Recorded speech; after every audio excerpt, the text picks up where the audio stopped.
Welcome to this episode of Your Property Business, the video podcasts that help you get the most out of your own property business.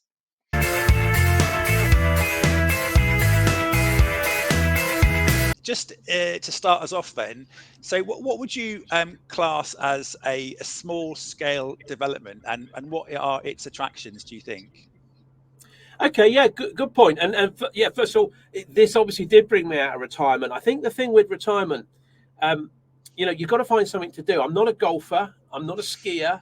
So I wanted to do something, and yeah, you've got to have a passion. I think to train people, you've got to have an absolute passion because it's quite hard work. So you've got to have that passion to put in. Development. Development, first of all, property development. Let me just describe property development, and then we'll talk about small scale development because I think it leads in, if I may, Chris.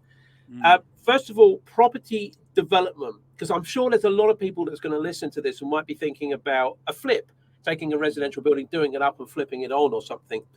When I'm talking about development, I'm talking about repurposement of something, either a bit of land, put a building on it. So we've repurposed the land into a building, or we take an existing building, maybe an existing commercial building, and turn it into residential. It could be a commercial restaurant. We turn it into an office.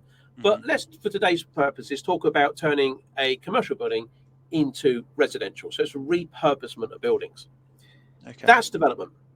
Your question in terms of, Chris, what is, small development or small scale development and why? Well, small scale development, my definition of small scale development, and people, perhaps if you listen to this, write this down, grab yourself a pen and paper, write this down, please. Okay. Because this is so important, because this is about minimizing risk. You can make a lot of money. You can make six-figure sums out of development. But I often get asked, and we just as well start straight away today, is it risky? Yes. Can you lose money? Yes. Okay. Are you going to be a multimillionaire by the time you start a year later? No. Okay. So this is good to get that out there.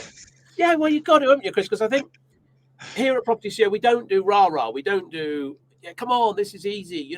This is hard work. It's very hard work. But it's entirely possible to go and do.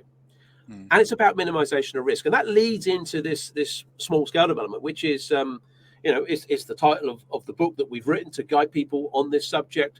But it's also the title of what fundamentally we direct people towards. I actually train people to be developers so they can develop what they want. But my purpose of training people, I always say, for your first project, stick to small scale. Okay, absolutely have to.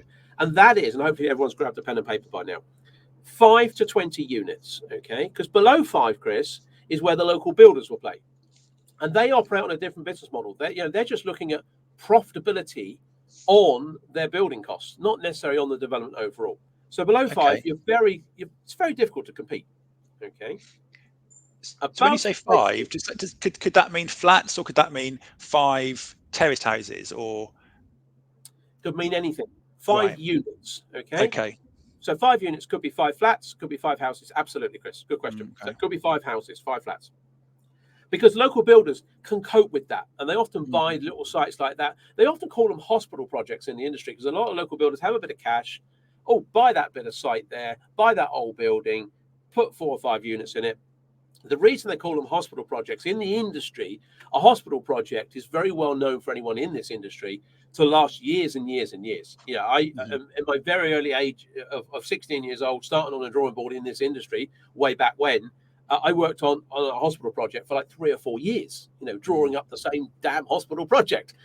And that's why they're called hospital projects, because you sort of can dive in and dive out of them. And a builder will often keep them when he's got little sort of quiet periods between other private clients' projects, and he puts his bricklayers or his plasterers over on them. So you can't normally compete below 5 units, and above 20 you can't compete.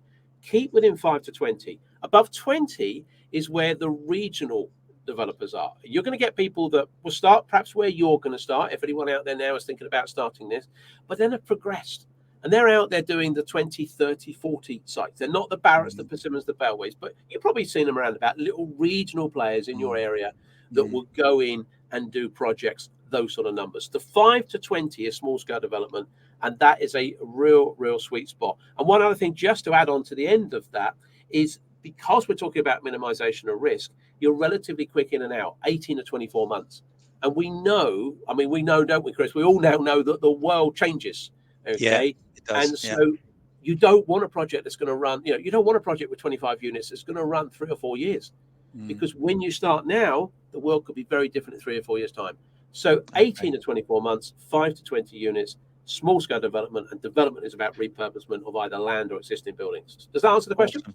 That does, yeah. And I guess just to further that, why is that? Why is it an attractive proposition for someone to think about? What's the attraction there, you think?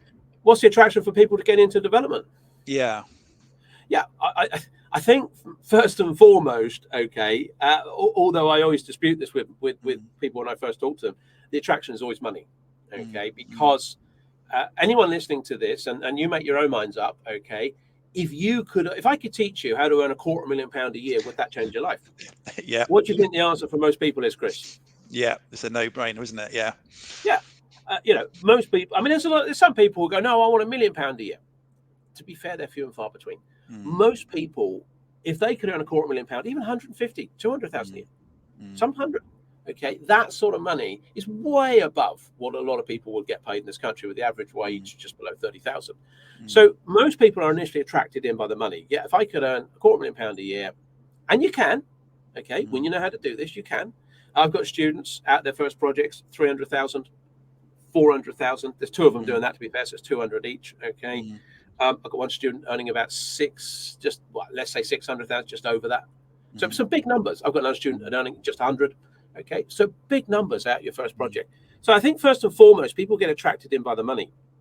But I always say to people, well, it's not really about the money. The great thing about development, which I think further attracts people into it, is the leverage that you can get.